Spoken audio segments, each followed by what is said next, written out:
Express the limits of the sum as I go from 1 to n of 1 over 1 plus the quantity I over n squared as the definite integral. The definite integral a to b f of x dx is the limit as n go to infinity of the Riemann sum as I go from 1 to n of f of xi times delta x. If we want to express this sum as the definite integral, we would need to have delta x and we would need to have f of x.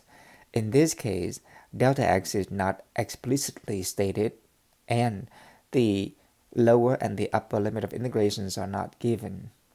But observe that we can move 1 over n inside of the sum because the sum only depends on I. So this is the limits at n go to infinity as I go from 1 to n of 1 over 1 plus the quantity I over n squared times 1 over n. If we want to compare this sum with the Riemann sum, writing this side by side, we have the Riemann sum, the limits at n go to infinity as I go from 1 to n of f of xi times delta x. We must have delta x be 1 over n. But remember that delta x is b minus a over n. So for convenience, we will let b be 1 and a be 0. Then b minus a over n will give us 1 over n. And therefore, comparing these two, if delta x is already 1 over n, which is b minus a over n or 1 minus 0 over n, then f of xi has to be whatever that is left. But we cannot let f of x be 1 over 1 plus I over n squared because we need to have x as an input or an independent variable in the function.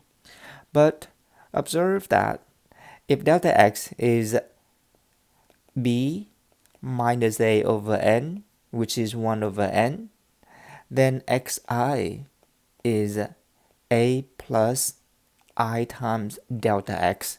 In this case, a is 0, I is I, and delta x is 1 over n.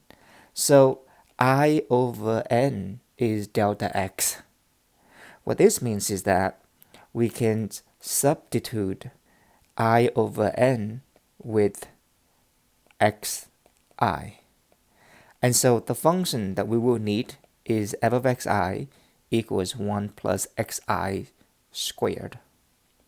Putting all of these together, we have the given limit, the limits at n go to infinity of the sum I go from 1 to n, 1 over 1 plus I over n squared times 1 over n equals the integral from 0 to 1, 1 over 1 plus x squared dx. Observe that we drop the subscript I in the integral.